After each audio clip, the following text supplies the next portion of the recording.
Hi guys, welcome to a new video lecture for Business Studies for Class 12. In today's lecture, we are going to revise chapter number 8, that is controlling. This is the last function of the management.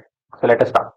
What do you mean by controlling? What is the concept of controlling? Now, controlling means measuring the actual performance and thereby comparing it with the standard so that it will reveal that the level of deviation for which corrective actions can be taken. Now, we know in the planning stage, we have set certain goals, we have set certain objectives. Now, in the controlling process, it is a time to compare the actual performance with the standards which are set, so that if there is any deviation between the two, that deviation, the reason can be sought out and the corrective action can be taken. Controlling cannot prevent deviation, but it can minimize them by taking the corrective action. So what are the natures of controlling? First of all, just like any other function of management, controlling is also a pervasive function. That is, controlling is exercised for all employee of all department and at all level of management. The extent of controlling may differ from level to level, but nonetheless, it is practiced in the all levels of the management. It is a goal-oriented process.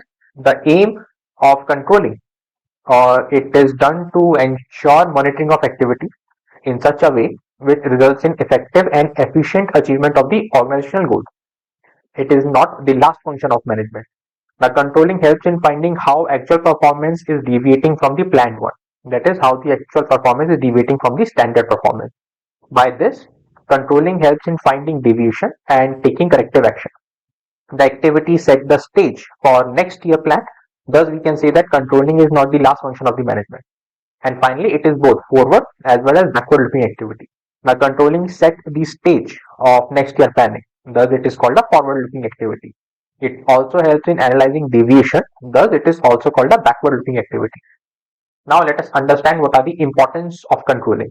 First importance is it accomplishes organizational goals.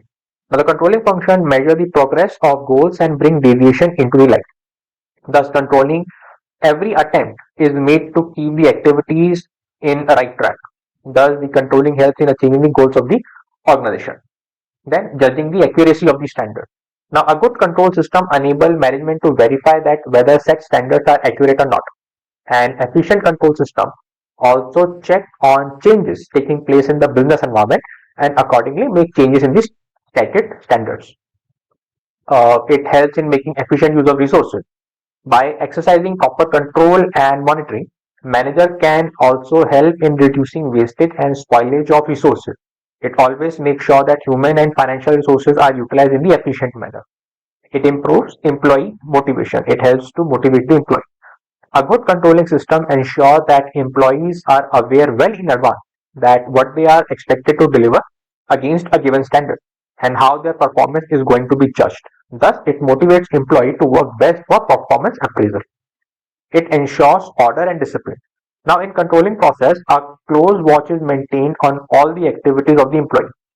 It automatically brings discipline and order into the system and facilitating coordination in action. Now, controlling provides direction to all activities and goals. Each department and individual employees are well coordinated. This ensures coordination in action and goal achievement. Now, look at the important topic of this chapter, that is, what are the process of controlling. The first process is setting performance standard. Now, this is the first step of controlling process. Standards are criteria against which actual performance can be measured. Standards can be quantitative or they can be qualitative.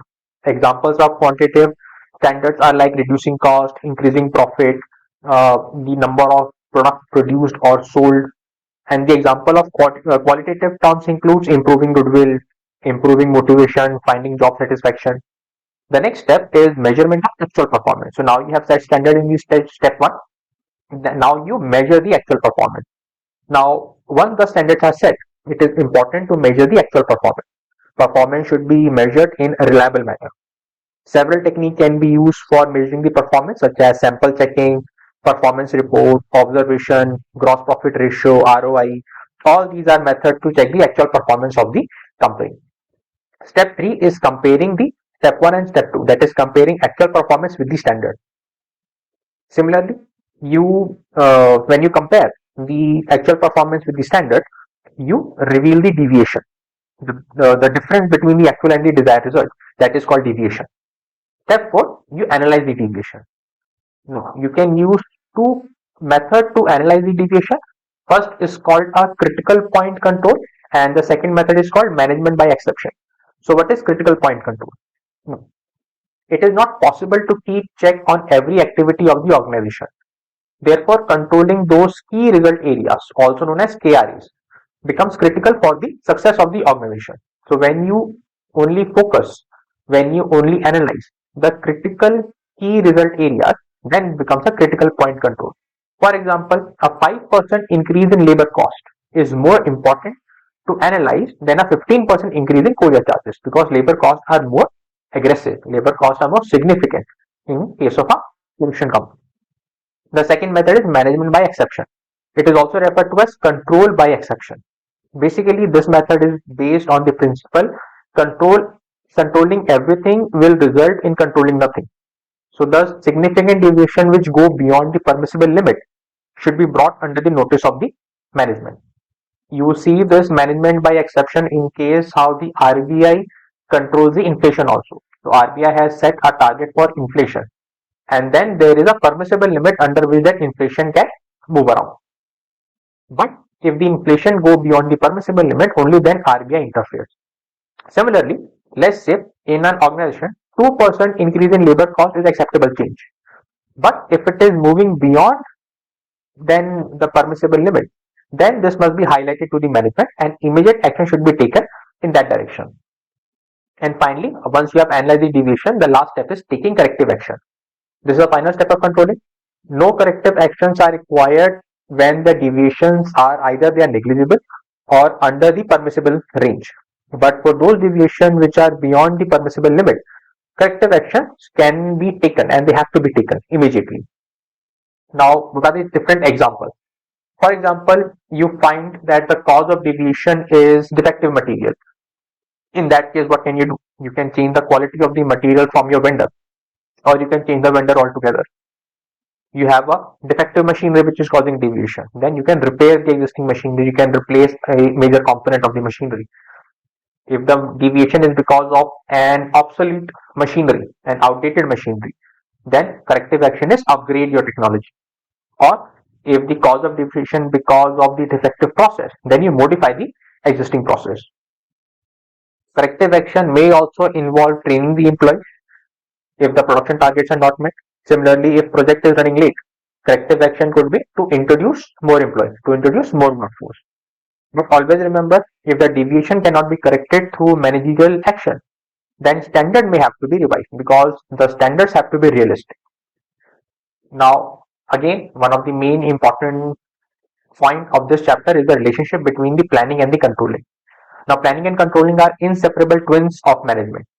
So, question could be asked how planning and controlling are inseparable twin of management. Explain or discuss. So, first and foremost, both planning and controlling are interrelated and interdependent. Controlling is always based upon planning. Without planning, there is no base for controlling, as one have to compare actual performance with the planned one. Planning without controlling is useless. Once plan becomes operational, it is necessary to monitor its progress, measure it, and find deviation. Hence, controlling becomes important. That is why planning without controlling and controlling without planning is always blind. Second, planning is pervasive and controlling is evaluative. Now, how planning is pervasive? Because it prescribes the most appropriate course of action to achieve objective. And how controlling is evaluative? Because it evaluates whether the planned goals are met or not. And finally, both are forward-looking as well as backward-looking. That is, planning and controlling both have a component of forward-looking and backward-looking. How planning is forward-looking? Because plans are prepared for the future. And how planning is backward-looking? Because plans are guided by the past experience.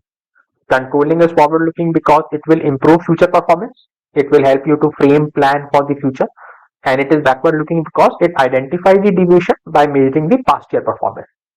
With this, we have completed the revision of controlling chapter. This is a small chapter. There are only two important questions in this chapter, that is the process and the relationship.